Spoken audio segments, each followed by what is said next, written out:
nós estamos tratando do rito ordinário, do rito sumário e do rito do júri ao mesmo tempo.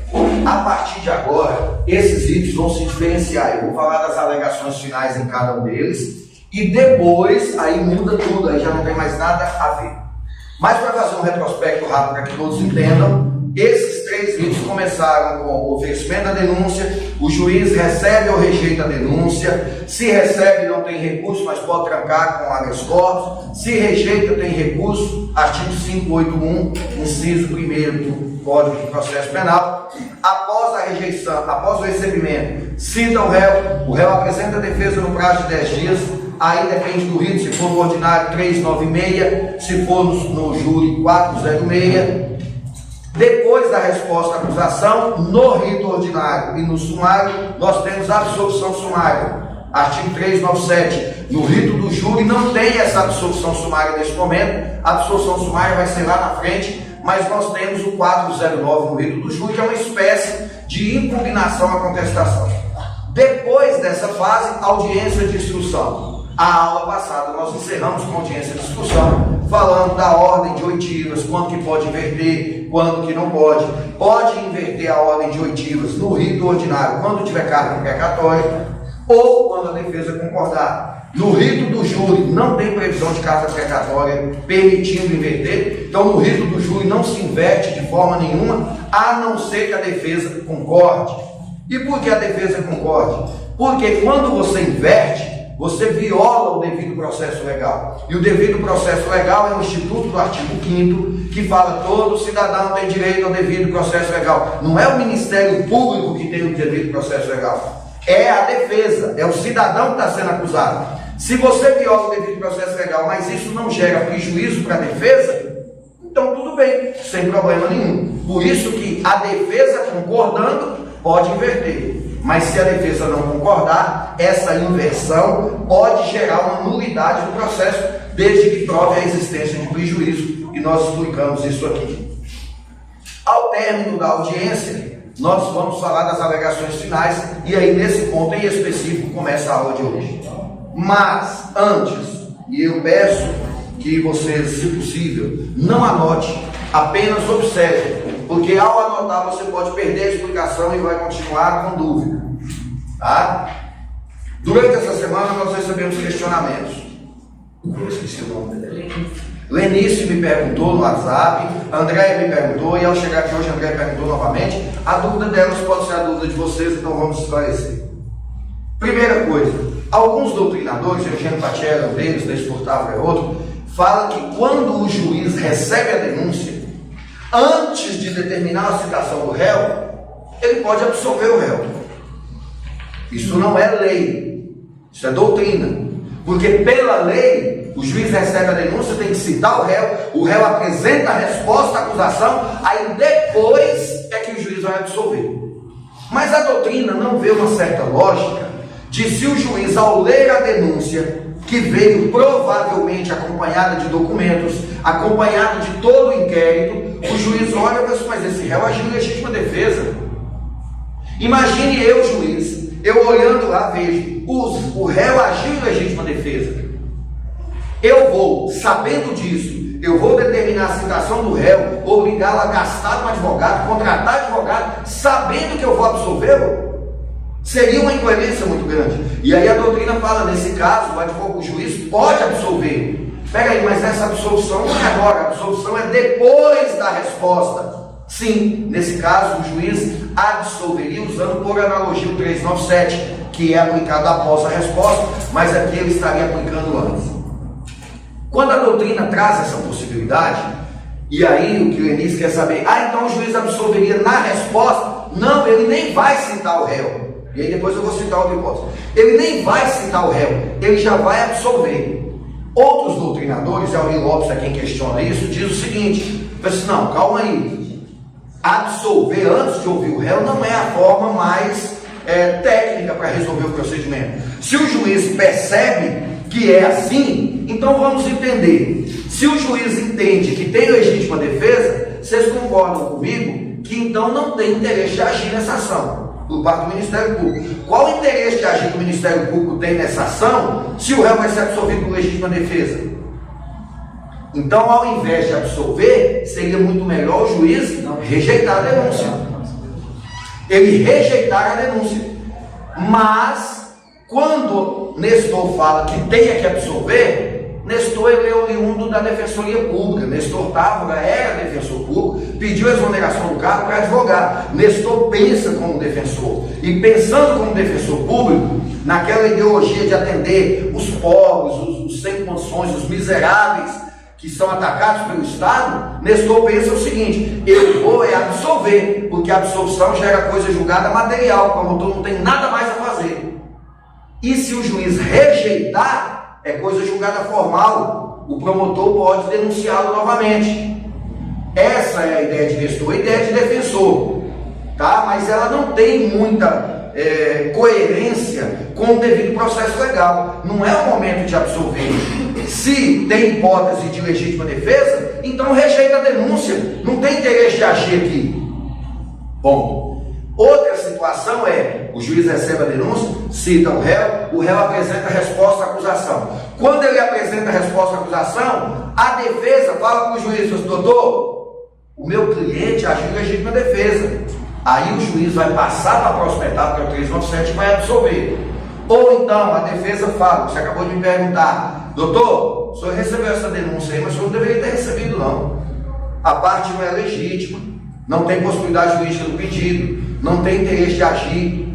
Mas olhem só, o juiz já recebeu a denúncia. E eu vi na defesa: doutor, o senhor não deveria ter recebido, não. O que o juiz vai fazer? Com base no 564, que é o da nulidade, o juiz vai, de ofício, ou a pedido meu, anular o ato que recebeu a denúncia. Essa tem razão, eu não deveria ter recebido. Então eu mesmo estou anulando o meu ato que recebeu essa denúncia e estou rejeitando-a. Mas quando ele a rejeita, ela faz coisa julgada formal. Nós já estudamos isso lá atrás. O promotor pode denunciar de novo, se ele corrigiu o que estava errado. Se o juiz absolver, que é o que Nestor propõe, Pacelli propõe, ele está gerando coisa julgada material, o promotor nunca mais pode fazer mais nada. Até aqui, ficou claro sobre isso agora? Ficou, Lenilson? Beleza, show de bola. Vamos passar então para as alegações finais. Professor, seguindo essa linha de raciocínio do senhor aí, partindo do pressuposto que o Ministério Público não tem interesse de agir, pegando um exemplo do senhor, a legítima defesa, que é uma das exclusões de ilicitude, então o Ministério Público não precisava sequer oferecer a denúncia. Perfeito. Só que o que nós temos que entender é o seguinte: lá na turma do processo penal, eu inclusive estava explicando isso para eles, as condições da ação, e a gente tem que entender que as condições da ação no processo penal, elas podem até parecer, mas elas não são iguais às condições da ação no processo civil. Então, quando eu falo de interesse de agir, no processo penal, Aurim Lopes nos ensina que o interesse de agir deve ser visto sobre o âmbito da viabilidade da ação penal. Seria a mesma coisa de você me chamar e falar assim: professor, vamos montar uma faculdade? Vamos. Você vai entrar com o conhecimento, ou vai entrar com o dinheiro e tal, eu vou sentar com você e falar assim: vou analisar a viabilidade disso aqui. Isso vai dar lucro para nós? Vai. Então vamos montar. O promotor, ao oferecer uma denúncia, ele tem que olhar a denúncia e os fatos sobre essa ótica. Isso aqui vai dar algum lucro para o Estado? Compensa eu transitar toda essa persecução penal e ao final eu vou colocar esse cara na cadeia? Isso vai dar lucro para o Estado? Colocar esse cara na cadeia é lucro no combate ao crime? Não, eu vou andar, no final isso vai estar prescrito. Eu vou andar, não vai adiantar nada. Então você não tem viabilidade nessa ação penal? Não, se você não tem viabilidade, essa ação ela não é útil, ela não tem utilidade nenhuma. E se ela não é útil, aí surge a condição da ação do interesse de agir no processo penal. Interesse de agir no processo penal significa interesse e utilidade. O que é o interesse e utilidade? É o promotor provar no início que essa ação é viável. Tudo bem, dito isso, a resposta para a sua pergunta: para o promotor em determinado momento era viável. Na visão dele era viável, mas na minha não é. Porque a viabilidade do negócio é assim: você acha que vai dar lucro, eu acho que não vai. Não mexe não, vai dar errado. Entendeu? Beleza? Podemos passar para a aula de hoje? Eu acredito que quem está assistindo a gravação está doidinho, porque nós pegamos um negócio no meio do caminho, né? Vocês querem dividir em 2 arquivos? Dar stop aí, começar a gravar outro, porque vai ficar... Esse assunto, quem pegar aí no meio do caminho não vai entender nada não. Então vamos embora. A questão é a seguinte: Vamos lá. Nós ainda estamos com rito ordinário e rito sumário. Depois da audiência, nós teremos a fase de alegações finais. O que nós temos que entender de alegações finais? E nesse momento eu falo das duas. Aqui, no artigo 400, na audiência, ou então 402, parágrafo 3º, se tiver autorizado diligência. Como assim? A regra é que essas duas alegações sejam feitas orais. No final da audiência, passa a palavra para o Ministério Público, 20 minutos, ele faz a sustentação dele, passa a palavra para a defesa, 20 minutos, o processo vai para o juiz da sentença. Porém, nós temos algumas exceções a essa regra, que é a alegação final oral. A alegação final deverá ser escrita quando, nessa audiência, ao terminar, eu vi para o juiz e falei assim: doutor, eu gostaria de pedir uma diligência. Para que se fizesse uma perícia, para que se oficiasse um determinado órgão. Essa diligência impede que a audiência seja, que a alegação final seja oral. O que o juiz vai fazer nesse caso? Eu defiro o pedido de diligência. Depois de concluída a diligência, aí sim, time o Ministério Público para apresentar a defesa, a alegação final. Só que veja bem, a audiência acabou, vai cada um para a sua casa. Vai cumprir a diligência que a parte pediu, seja o Ministério Público, seja a defesa. Cumpriu a diligência, juntou nos autos aquele documento. Vocês acham que seria conveniente o juiz marcar uma outra audiência só para ir lá fazer uma alegação final oral? Não. Então, ao invés disso, o Código já previu, lá no artigo 402, parágrafo 3º, que essa alegação final será por escrito no prazo de 5 dias. Aí nós temos um cuidado. Pelo amor de Deus, muito cuidado na hora de escrever isso. Você vai escrever alegações finais em forma de memoriais. Mas você não vai escrever alegações finais em forma de memoriais escritos, igual eu já vi. Porque todo memorial é escrito. Então, pelo amor de Deus, eu vim apresentar alegações finais em forma de memoriais escritos. Existe outra forma de memoriais, cabeça fraca? Todo memorial...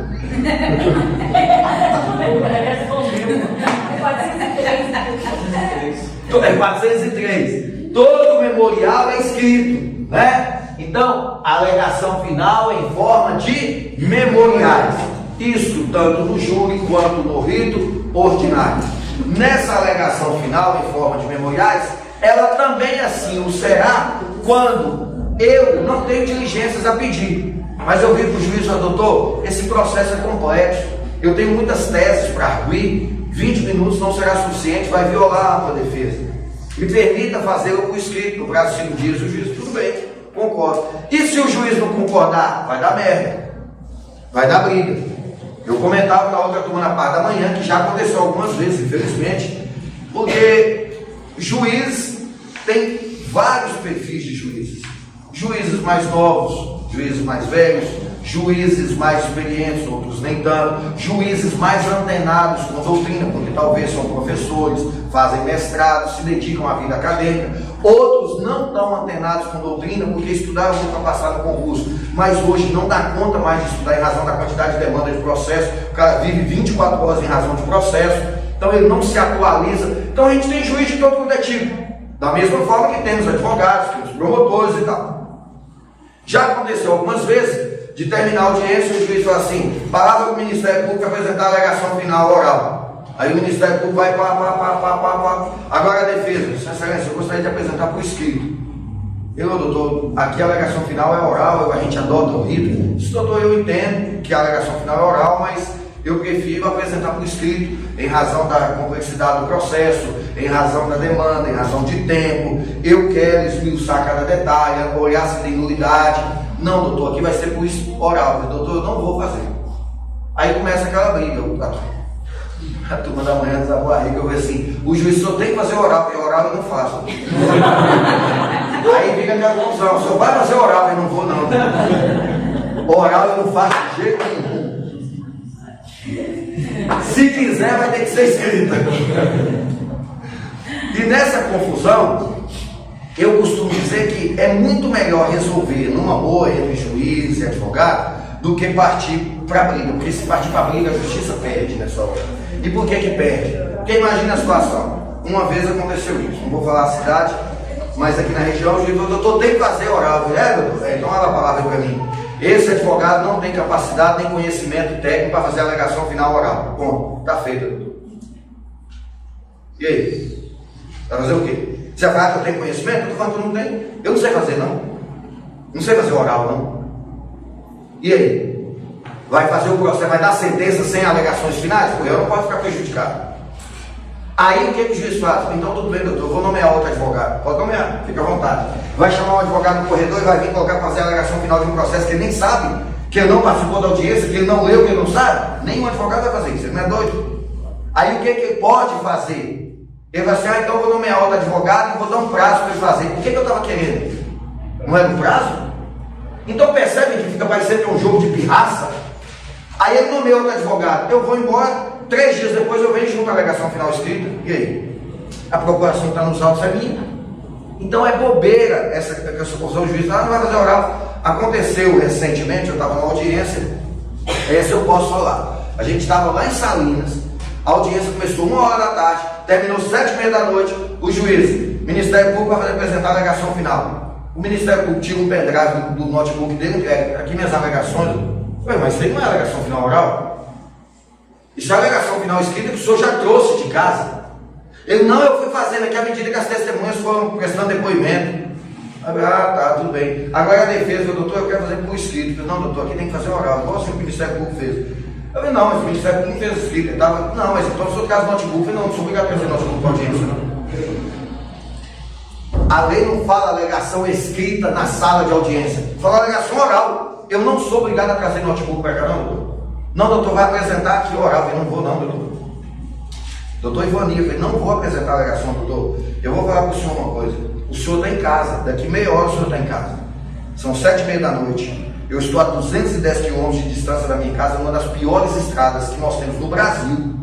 Eu tenho que voltar para casa amanhã, 7h30 da manhã, eu tenho que estar na faculdade. Meu cliente, diante de um processo dessa complexidade, que é tentativa de homicídio, eu vou fazer a alegação final colocando em risco a defesa dele? Não faço hipótese nenhuma, doutor. Se o senhor quiser abrir o caso para mim, senhor abre. Se o senhor não quiser, o senhor faz o que o senhor entender que deve fazer. Aí ela pegou, levantou da sala, assim, então o senhor toma conta da audiência, faz o que o senhor quiser. Eu falei, posso? Eu falei, então dita aí para mim, escrevente, por favor. A defesa pediu para fazer a alegação final por escrito, o juiz concordou. Deu prazo de 5 dias, ponto. Pode ver. Assinei e embora. Aí depois de 5 dias eu mandei a alegação final para ela. Não adianta, cara, fazer essa briga. Isso é bobeira. Sabe por quê?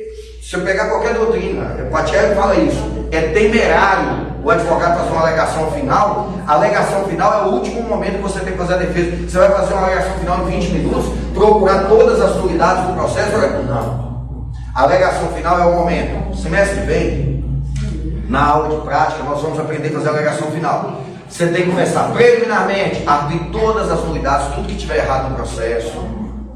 Depois do mérito, todas as teses de mérito, principais e subsidiárias. Como assim? Eu quero que absolva. Mas se Vossa Excelência não entender de absolver, eu quero que desclassifique o crime. Mas se Vossa Excelência não entender de desclassificar o crime, eu quero que a pena seja reduzida por causa disso. Mas se Vossa Excelência não entender de reduzir a pena, que seja isso. Ou seja, eu tenho várias teses para discutir. A alegação final não pode ser uma mera formalidade. É o momento de efetivamente exercer a defesa do réu. Tá? Beleza, vou te abrir a palavra. Depois das alegações finais, aí nós vamos entrar no ponto específico da diferença dos ritos. Pois não. Quando oportunizadas as alegações finais, o Ministério Público, como partido da hipótese, o Ministério Público usou os 20 minutos e fez a sua alegação oral, certo? Quando aberto para a defesa optou pela apresentação das alegações escritas. Quando a defesa for apresentar escrito, o Ministério Público pode também apresentar? Não. A defesa é sempre a última a falar. Eu falo assim, que bom, a defesa vai julgar. Não, eu já entendi, eu vou te responder. O que eu costumo dizer, e eu não apoio de forma nenhuma, é a deslealdade. É a falta de ética do profissional. Então, por exemplo, o juiz fala assim, gente, nós vamos apresentar a alegação final oral, a defesa e o promotor fala, vamos. Aí o promotor apresenta a lei, aqui termina, o advogado, não estou pensando bem, eu quero por escrito. Isso eu não concordo, não. É tanto que eu falei para o promotor recentemente, doutor, o dia que acontecer isso, pode representar que se sair do conselho, se isso cair na minha mão como conselheiro lá, eu vou dar o tratamento que merece. Isso é o hora que o juiz fala, vamos apresentar a alegação, eu falo, doutor, eu já estou adiantando que a defesa não vai apresentar a alegação oral. Eu nunca apresentei nenhuma na minha vida e não pretendo apresentar. Eu sou criterioso, tem a alegação finalmente das 100 páginas, 50 páginas, 30 páginas, 20 páginas. Eu sou criterioso.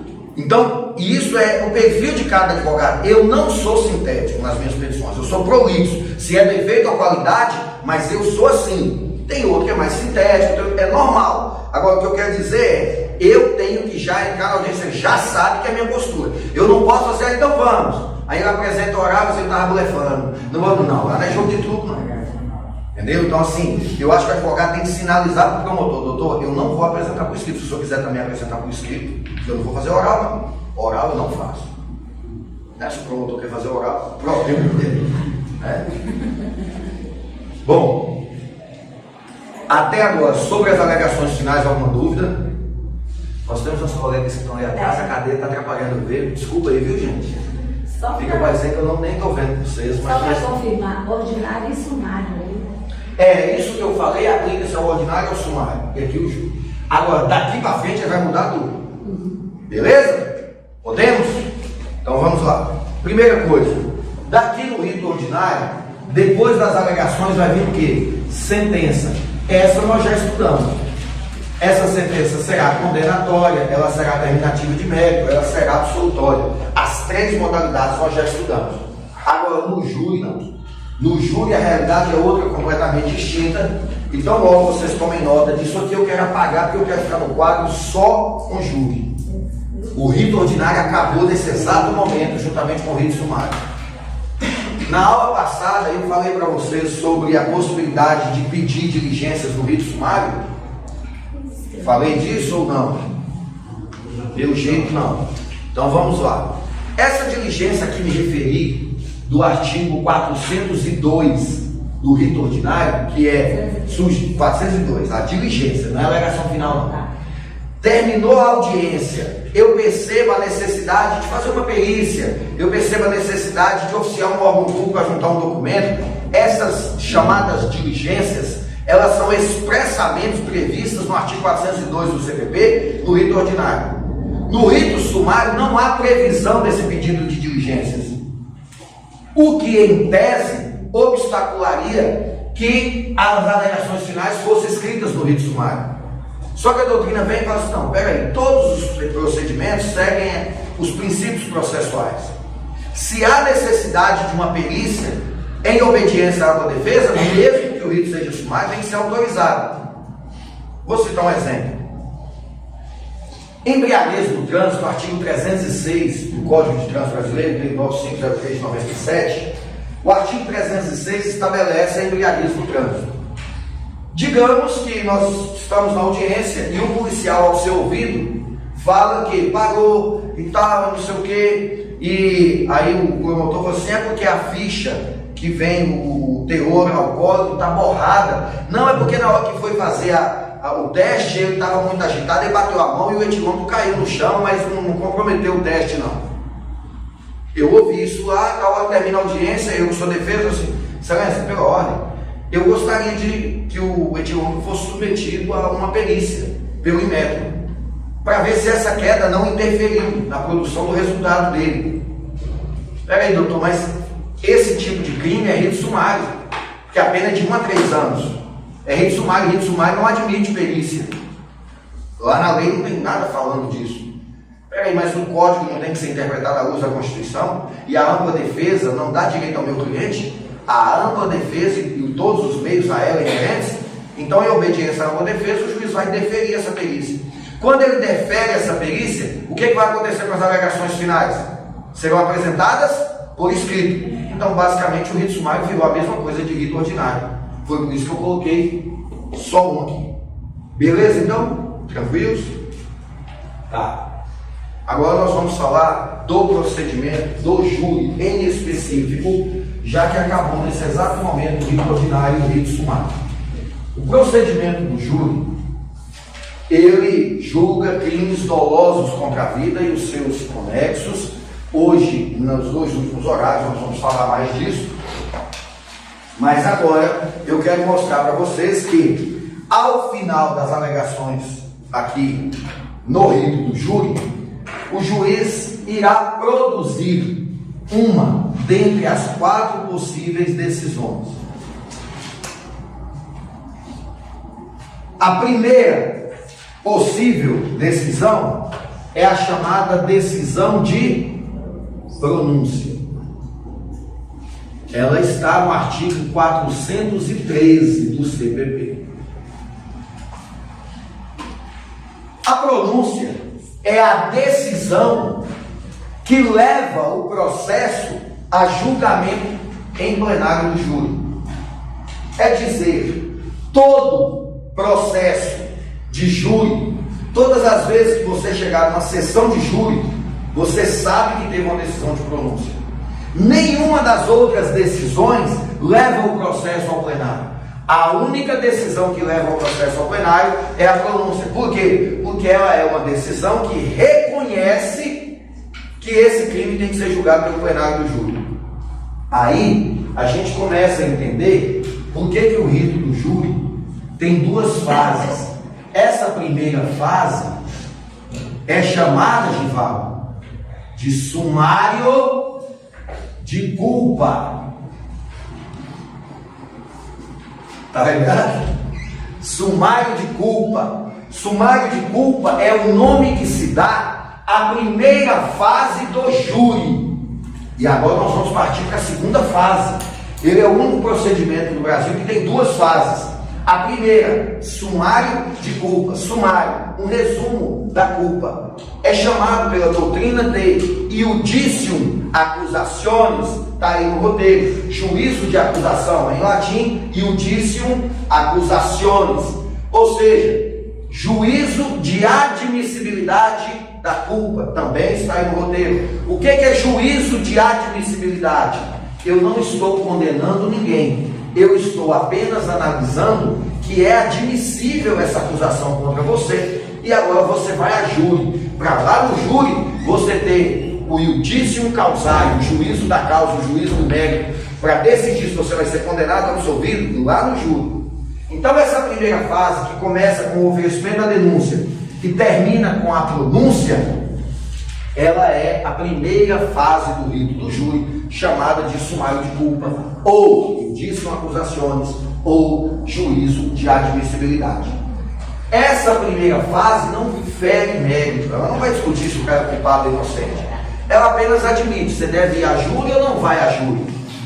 Se vai a júri, o juiz pronuncia. Então essa decisão de pronúncia é a que vai decidir que o réu vai ser julgado pelo plenário do júri.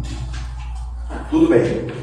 Para que o juiz tome essa decisão, ele precisa observar a presença daquele velho blocado que nós já conhecemos: materialidade e indícios suficientes de autoria. Então observe, para que o juiz decida que o réu vá a júri, não há necessidade de prova da autoria. Basta que haja indícios de autoria. Como assim? Para que o juiz pronuncie alguém, a materialidade tem que ser comprovada. A prova do crime tem que ser inconteste. A existência do crime tem que estar provada. Agora, a autoria, bastam indícios. Não há necessidade de prova. Tá? Então aí nós temos a materialidade mais os indícios suficientes de autoria. Nesse caso, vai prevalecer o indúbio pro societate. O que significa isso? Caso o juiz tenha dúvidas sobre essa autoria, ele não sabe ao certo se o réu cometeu mesmo esse crime ou não cometeu, há apenas indícios dessa autoria. Então, se ele tem dúvida, na dúvida em favor da sociedade. Por que em favor da sociedade? É a sociedade que é competente para julgar os crimes dolosos contra a vida. Então, cabe à sociedade apreciar esse caso. Então, manda para o júri. Este princípio é criticado por quase todas as doutrinas. De todas que eu indiquei para vocês, a única que aceita esse princípio é Guilherme Nutti. E por um motivo muito óbvio, Guilherme Nutti é desembargador do Tribunal de Justiça de São Paulo. Se ele virasse e falasse que esse princípio é inconstitucional, ele ia ter que dar provimento a todos os recursos que chegassem na mão dele. Por uma questão óbvia, ele fala que está certo, que esse princípio está certo. Mas Nestor critica, Alvin Lopes critica, Renato Brasileiro de Lima critica, Eugênio Pacheco critica. Ou seja, é muito arriscado nos dias atuais você mandar uma pessoa para o plenário do júri com dúvida. Vamos imaginar e citar como exemplo os nossos amigos policiais aí da sala. Imagine um policial sendo mandado a julgamento pelo plenário do júri, o juiz tendo dúvidas se foi ele mesmo ou não. Eu não sei se foi ele não, mas manda lá para o júri resolver. Quem é o júri? Pessoas da sociedade. Todas as vezes que eu faço a defesa de algum policial em plenário do júri, quando eles me perguntam, e aí, doutor, o que o senhor está achando do meu julgamento? Eu vejo, depende do que vai passar no Jornal Nacional na noite anterior. Simples assim. Porque se na noite anterior passar um policial abusando de autoridade, maltratando alguém, você está ferrado, né, velho? Você vai ser condenado, porque o que mais vai dar é promotor falando que policial vagabundo tem que ser condenado mesmo, que a sociedade já não aguenta mais ver policial abusar de autoridade. E aí os jurados lembram do que passou no Jornal Nacional ontem e desconta tudo no coitado do policial que estava condenado. Agora, se no dia anterior passou um policial salvando a criança que estava morrendo afogada, passou um policial dando a própria vida para salvar uma mulher grávida, fazendo um parto de uma mulher grávida dentro da viatura, meu amigo, você vai ser absolvido, mas assim por unanimidade. Então, isso é um absurdo, essa insegurança, ao ponto de que manda para o júri uma pessoa que você tem dúvida se foi ela ou não, mas é o que tem prevalecido, tá? Pronúncia. Indúbio pro società é o princípio que a rege, basta que hajam indícios de autoria e materialidade tem que ser comprovado, tá bom? Agora, nós vamos nos deparar com uma realidade que, a depender da doutrina que você estiver estudando, você vai ter dificuldade. No artigo 414 do CPP, estabelece o seguinte: o juiz, não se convencendo da prova da materialidade ou da existência de indício suficiente de autoria, impronunciará o réu. Ô, gente, olha só.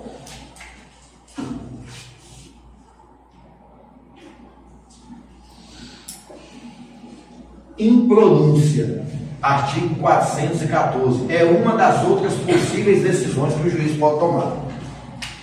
Só que a lei diz: o juiz, não se convencendo da existência da materialidade ou indício de autoria.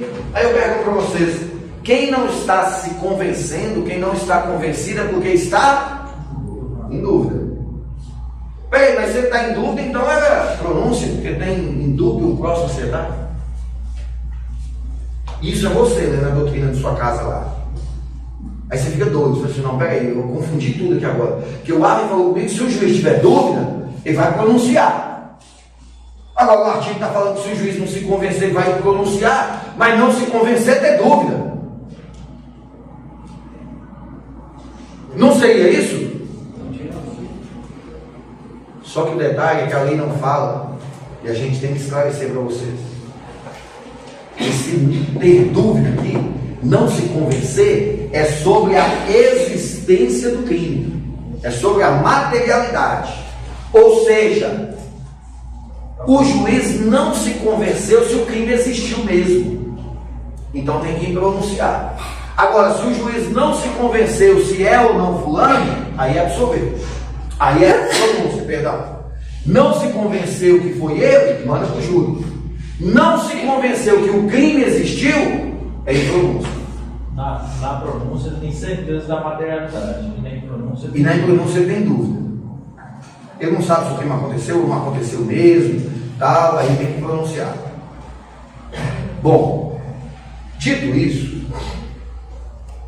a gente raciocina da seguinte forma: essa impronúncia muitos doutrinadores vão dizer que ela tem uma constitucionalidade duvidosa.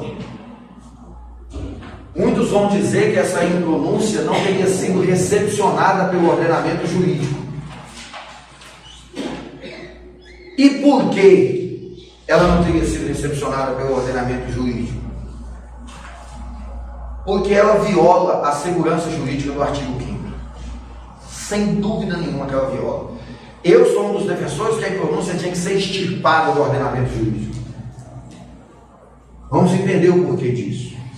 A impronúncia é uma decisão interlocutória, mista, terminativa. Ela acaba com o processo. Para muitos de meus clientes, a impronúncia é um sonho de consumo. É chegar no presídio, só o juiz te impronunciou. O que é que ele sabe? Que o processo encerrou e que ele vai ser solto imediatamente. Porque ela acaba com o processo, mas o grande problema é que em nenhum momento se feriu o mérito. O juiz não diz que o réu é culpado, não diz que o réu é inocente. Simplesmente nós ficamos em dúvida sobre se o crime aconteceu ou não. Então por isso nós estamos te pronunciando. Tá. Se assim é, faz coisa julgada formal, porque não feriu o mérito. E se faz coisa julgada formal, significa que o promotor pode a qualquer tempo reabrir essa ação.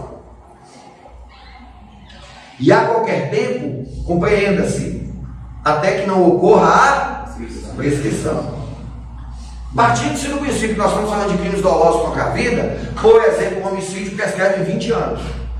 Eu virar para o meu cliente hoje e falar que ele foi impronunciado, significa dizer, os próximos 20 anos, meu amigo, você não dorme em paz não. Você está em casa, mas se um belo dia, 6 horas da manhã, quem é? Oficial de justiça. Você infarta. Você imagina 18 anos depois que aquele processo encerrou, acabou 18 anos depois, 6 horas da manhã na sua casa. Quem é? Oficial de justiça. Pô, mas 18 anos, será que aquele fantasma vai vir todo novamente? Não, às vezes o oficial de justiça fala só para perguntar onde é que eu endereço uma pessoa lá que não está sabendo, mas não adianta, você já empatou. Isso viola a segurança jurídica do artigo 5º da Constituição Federal. Lá no artigo 5º, caput estabelece que todos são iguais perante a lei, sem distinção de qualquer natureza, sendo assegurado aos brasileiros e aos estrangeiros residentes no país a inviolabilidade do direito à vida, à liberdade, à igualdade, à segurança e à propriedade nos seguintes termos. Aí vem os 78 incisos.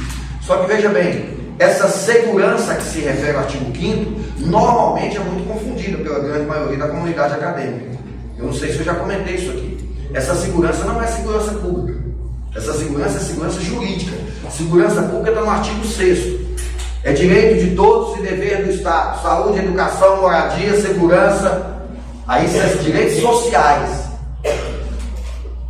Essa segurança do artigo 6º é segurança pública. A segurança do artigo 5º é segurança jurídica.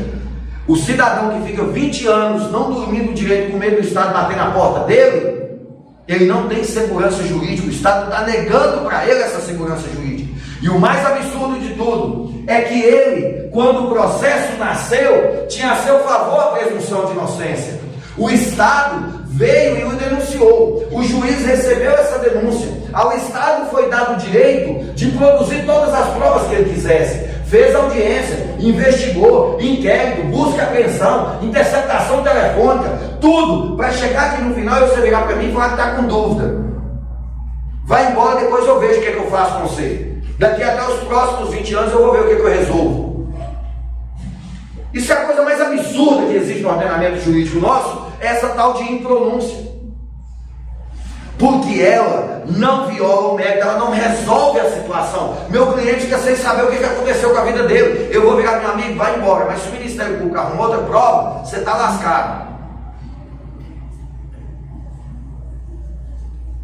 Nas cidades do interior, essa realidade não é comum. Mas aqui em Montes Claros eu posso falar com vocês com segurança, porque eu atuo nessa área e já lidei vários desses processos. O que eu estou falando é real. É comum aqui em Montes Claros que 9 em cada 10 homicídios tem a ver com disputa pelo tráfico de drogas, facções, essa coisa e tal. E um processo, volta e meia, está imbricado em outro, está interligado em outro, através da sua realidade fática. Funciona mais ou menos da seguinte forma: Felisbino está sendo denunciado pelo homicídio de seu menino. Aí Felisbino responde o processo. Daqui uns dias vem um homicídio contra seu menininho que matou Felisbino. E esse trem vai interligando um no outro. Tem processo que a gente começa, quando ele chega do ponto de ir pro júri, não precisa ir pro júri mais não, porque o réu já foi assassinado. Já aconteceu da gente chegar para fazer júri, o promotor rolou 3 testemunhas. Quando for olhar, todos já tinham sido assassinados, não tem testemunha mais não. Então a realidade do tráfico de drogas nos grandes centros, Montes Claros é um exemplo disso, funciona mais ou menos dessa forma. Imagine Felisbino denunciado, o Ministério Público fica 3 anos, chega aqui no final do 3º ano, o juiz fala assim: como nós temos dúvida, nós vamos te pronunciar. Aí Felisbino vai embora, todo feliz e satisfeito. Foguetório lá na comunidade, como na aula. Cerveja a noite inteira. Aí daqui 2 anos o Ministério Público está fazendo um outro júri, que não tem nada a ver com esse. Na hora de interrogar o réu vem com aquela falácia mais absurda que a gente está acostumado em audiência. Ele negou o crime, o processo inteiro. Na hora do interrogatório, ele fala assim: eu vou confessar, doutor, foi eu mesmo que matei.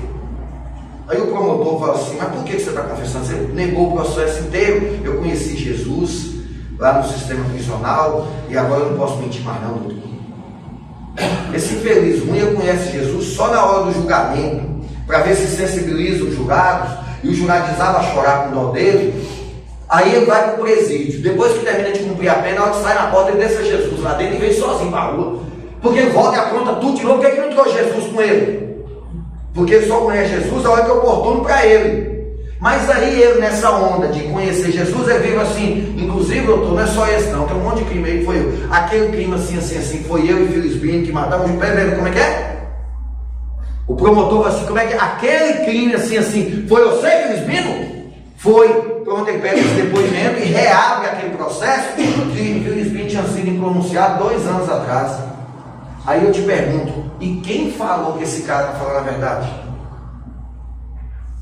E o Ministério Público tem se tornado, e eu falo isso abertamente em júri, o Ministério Público tem se tornado refém das brigas de facções.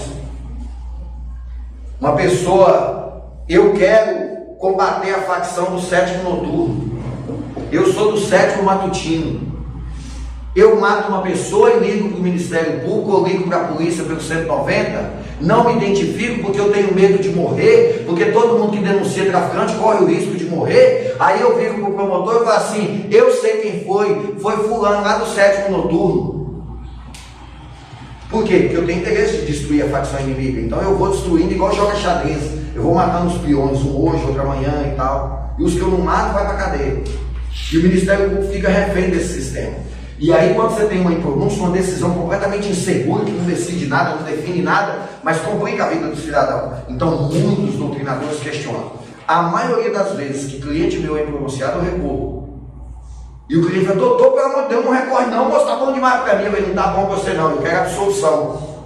Porque quando eu for falar de absolução aqui agora, vocês vão entender que essa absolvição chamada de sumária, que não é aquela do 397, essa é a do artigo 415, e aqui é onde eu falo para vocês: tem absolvição sumária no júri? Tem, só não é no mesmo lugar que a absolvição sumária do rito ordinário. A absolvição sumária do júri é no final do procedimento. O artigo 415 determina que o juiz absolverá desde logo o réu quando ficar provado que o fato não é crime, ficar provado que ele não é o autor dos fatos, ficar provado que ele agiu amparado por excludente de licitude ou excludente de culpabilidade. Então vejam bem, aqui eu tenho certeza que não foi ele. Aqui eu tenho dúvida que não foi ele. Aqui eu tenho certeza que o crime não aconteceu. Aqui eu tenho dúvida que o crime aconteceu. Então, não há possibilidade no júri de absolvição por indúbio pro réu. Lá no ordinário tem, porque no ordinário vocês lembram que nós estudamos sentença e no artigo 386, por exemplo, o inciso 7 fala: o réu será absolvido quando não houver provas para condenar. O réu é absolvido quando não tem provas para condenar, significa o quê? Indúbio pro réu. No júri não tem indúbio pro réu aqui na primeira fase. Na dúvida, você não pode absolver. Na dúvida, se for em relação à autoria, pronuncia. Se for em relação à materialidade, impronuncia. Agora, tem certeza? Então absolve. Cuidado com isso. Na primeira fase do júri, não há possibilidade de indúbio pro réu. Até aqui, todos entenderam? Beleza? Tudo bem, André? Vamos para a última dessas possibilidades, e é a mais chata, a mais complicada. Então eu peço muita atenção de vocês. Se possível, enquanto eu estiver falando, nem escrevam. Se precisar, depois eu digo alguma coisa. Mas é porque eu vou falar tanto conceito aqui agora que pode complicar a cabeça sua se vocês quiserem escrever e ouvir ao mesmo tempo. Não, eu falo que vai gravar até o vídeo. Tem isso também. Vocês ficam escrevendo aí, depois pega o vídeo e escreve com mais tempo em casa. E o pessoal que estiver assistindo aí, beleza. O professor, então, no caso do Deuti, ele foi preso, ele ficou preso por tráfico de drogas. Sim. A segunda vez. Aí, no caso, eu não sei se eles sumiram as drogas, alguma coisa assim. E aí ele até me perguntou o que aconteceu. Então, no caso dele, ele vai em pronúncia. Não. Isso aqui é rito do júri, só julga crimes dolosos contra a vida. Tráfico de drogas não é crime doloso contra a vida. Então, o tráfico de drogas é outro rito, é lá na lei de drogas. Esse aqui são só os crimes dolosos contra a vida. E daqui a pouco eu vou dar uma aula só sobre isso. Os crimes dolosos contra a vida, como é que são, como é que funciona. Beleza? Bom, a outra decisão está no artigo 419. É a chamada desclassificação. É 419? Né? Vai chegando no final de semana e vai ficando cansado e a memória começa a funcionar muito bem. Bom,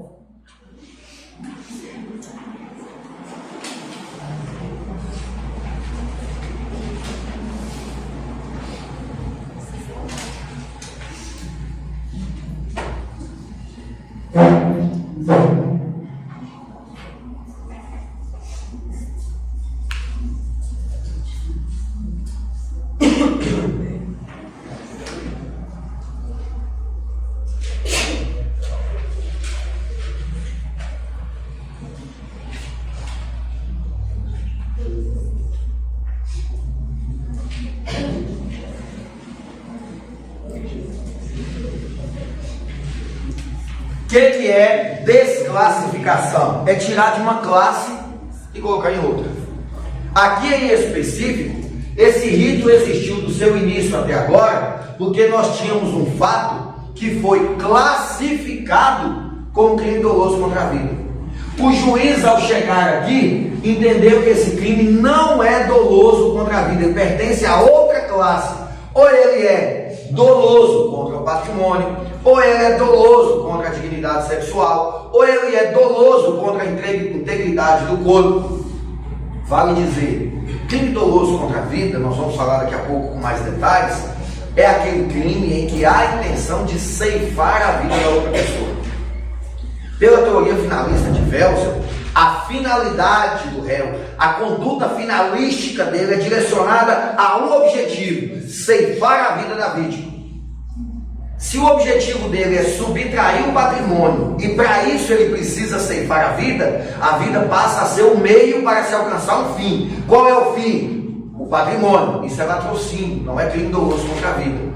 Se o objetivo dele era estuprar a vítima e em razão da forma como ele fez, ele ceifou a vida dela, nós temos um crime pré-doloso, dolo no antecedente, culpa do consequente. Qual era o dolo? A satisfação da própria lascívia, crime contra a dignidade sexual. Mas a consequência foi uma morte culposa. Ele não queria a morte, mas aconteceu. É estupro com resultado morte.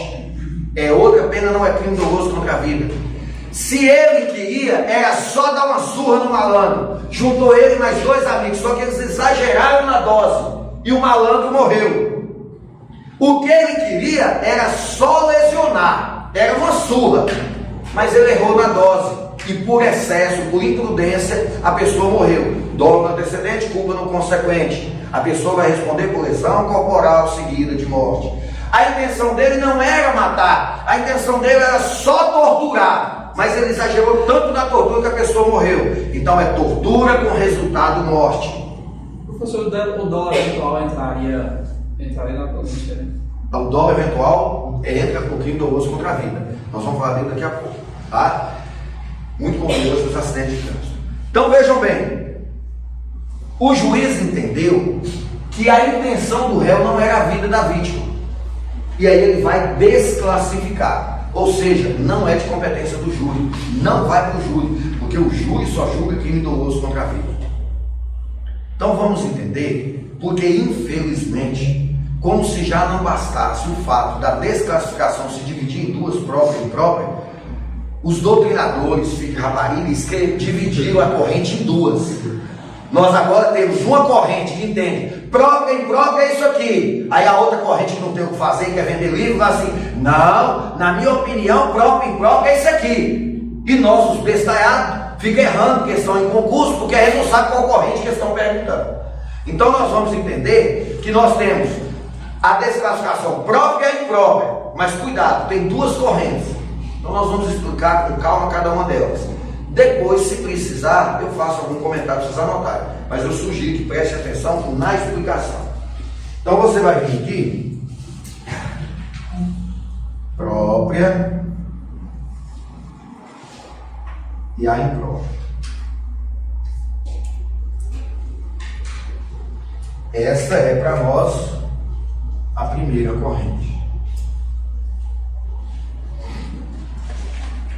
Para essa corrente, o que é desclassificação própria? É quando o juiz entende que o crime não é da competência do júri, mas ele não fala qual é o crime, simplesmente manda para a justiça comum, para as varas criminais. A imprópria, eu vou anotar aqui, a imprópria seria, o juiz fala que não é de competência do júri, mas ele fala qual é o crime. E por que é impróprio? Porque, veja bem, soa de forma ilógica. Se você está falando que não é da sua competência, então fica calado. Você falou que não é da sua competência, por que você está falando qual crime que é? Se não é da sua competência, deixa para quem é competente falar que crime que é. É por isso que a doutrina fala que é impróprio. Próprio, não é doloso contra a vida. Que crime que é? Sei não, o juiz, se for competente, vai falar que crime que é lá. Essa é a própria. E a imprópria não é crime doloso contra a vida, isso aqui é latrocínio. Mas você não é competente para falar que é latrocínio, não, porque você não é competente para apreciar esse processo. Se você não é competente, manda lá para a primeira vara criminal, o juiz lá vai falar qual crime que é. Essa é a imprópria. Então vamos lá só para ficar claro. Não fala qual é o crime. E a imprópria fala qual é o crime. Para de forma gráfica, vocês entenderem isso, peço que prestem atenção no quadro, por favor. Eu não sei se vocês sabem, se alguém já comentou com vocês, nós temos as comarcas da Justiça Estadual divididas em entrâncias. Eu não disse instâncias. Eu disse, sabendo que estou dizendo entrância, não é um equívoco. Comarca de primeira instância é uma coisa, comarca de primeira entrância é outra. Primeira instância são as comarcas de juízo de primeiro piso. Segunda instância, tribunal. Terceira instância, STJ. Quarta instância, STF. Quando eu digo Entrância, eu estou dizendo o seguinte: a porta de entrada do servidor. O juiz, ao passar no concurso público, ele assume uma comarca de primeira entrância, que é, por exemplo, Coração de Jesus, Grão-Mogol, Montalvânia. São comarcas que tem um juiz só. Ele é o juiz civilista, ele é o criminalista, ele é o tributarista, ele é o empresarial, ele é o juiz de família, ele é o juiz do juizado especial, ele é o juiz do júri, ele é o corregedor da cadeia, ele é o corregedor dos cartórios, ele é o juiz eleitoral, ele é o clínico geral da cidade. E ali ele adquire a experiência necessária para no outro momento ele se especializar. Aí ele vai para a comarca de segunda entrância. A comarca de segunda entrância, Bocaiúva, Janaúba, Brasília de Minas, Januárias, são comarcas que nós temos mais de um juiz. Aí tem um juiz que é corregedor do presídio, o outro é o juiz eleitoral, um é o juiz da primeira vara, o outro é o juiz da segunda vara, começa a especializar. Aí depois eles vão para a comarca de entrância especial, Montes Claros, Valadares, Juiz de Fora, Uberlândia, Uberaba, Divinópolis, Pouso Alegre. São comarcas que têm varas especializadas. Em Montes Claros, vara do júri, primeira de fazenda pública, segunda de fazenda pública, primeira criminal, segunda criminal, primeiro juizado especial, segundo juizado especial, primeira de família, segunda de família, primeira, segunda, terceira, quarta e quinta civil. Então, eu tenho juízes especializados em cada vara. Aí é comarca de entrância especial. Por que eu preciso explicar isso? Para que vocês entendam que esse esqueminha aqui representa uma comarca de segunda entrância ou de entrância especial. Porque se o juiz lá de Montalvânia, ele entende que não é de competência do júri, ele vai mandar para o juiz que é competente. Quem é o juiz que é competente? Ele mesmo. Então fica mais difícil de você entender a explicação. Por isso que eu vou usar aqui. O promotor distribuiu a ação. Entrou na distribuição do Ministério do Fórum. Como ele denunciou por homicídio, a distribuição mandou para a vara especializada. Foi para o júri. O juiz tramitou do recebimento da denúncia até aqui. Chegou aqui, ele desclassificou. Não é do júri. Se fosse lá em Montalvânia, ele falaria, não é do júri, o crime é esse, ele mesmo já dá a sentença. Agora aqui não. Não é do júri. Faz o que então? Devolve para a distribuição. Por quê? Porque a distribuição tem que distribuir para quem seja competente. Se não é do júri,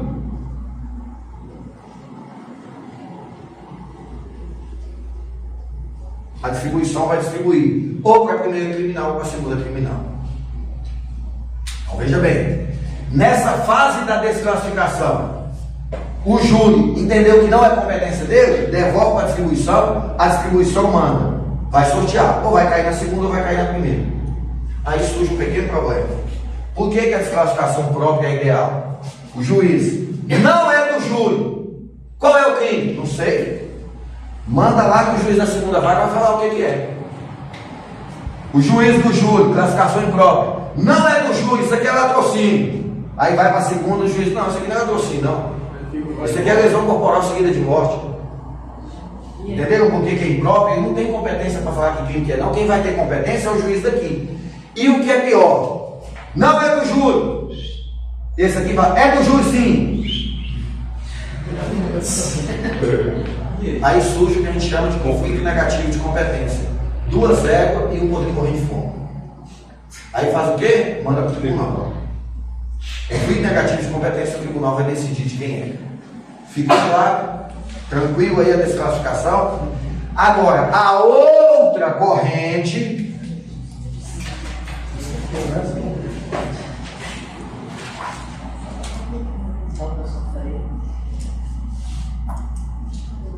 Essa é a mais simples delas.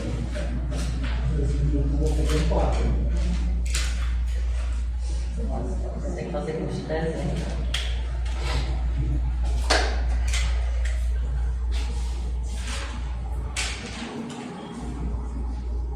Eu da aula, eu amo meu quadro, meu quadro tá parecendo penteadeira aqui. Bordel aqui dizendo, não tô de boa aí. Ele não vai apagar, não, vou tirar uma foto também. Mas tá sendo filmado. Ela tá sendo filmada, é só você perguntar. Olha só, o que a segunda corrente fala? A desclassificação própria é aquela que o juiz fala que ele não é competente. Não importa se ele vai falar qual crime ou qual não é. Isso é irrelevante para essa segunda corrente. Ele disse, não é de competência do júri. Pronto, manda para o juiz. Agora, mas ele falou qual é o crime? Essa preocupação, isso não importa. É irrelevante se ele fala qual é o crime ou não. Então aqui, irrelevante. Apontar o crime.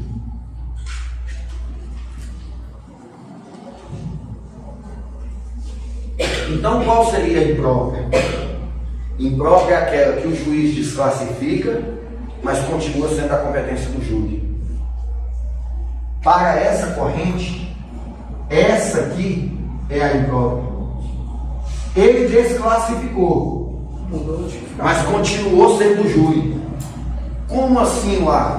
O exemplo mais clássico que a doutrina traz e realmente é o mais interessante. O promotor denunciou a mulher por homicídio. Chegando aqui, o juiz entendeu, não é homicídio, desclassifica, é infanticídio. Ela matou o próprio filho logo após o parto sob domínio de estado puerperal. O promotor entendeu que ela não estava sob domínio de estado puerperal, por isso que denunciou por homicídio. O juiz entendeu que ela estava sob domínio de estado puerperal e desclassificou. Só que continuou no júri, porque infanticídio também é de competência do júri. Se eu cair na bobeira de perguntar desclassificação própria e imprópria na prova, o que você faz? O que você quiser. Escolhe uma corrente e responde. Você só não pode sair disso aqui que eu falei. Agora, se você virar e falar assim, imprópria é aquela que o juiz desclassifica e fala qual é o crime. E a própria desclassifica e não fala qual é o crime. Total, beleza. Mas aquela lá, sei lá, se você não quis falar dela, problema é seu. Não é isso não. Agora, se você mistura essa aqui com aquela ali, meu amigo, aí. Então, Esse é do Beleza?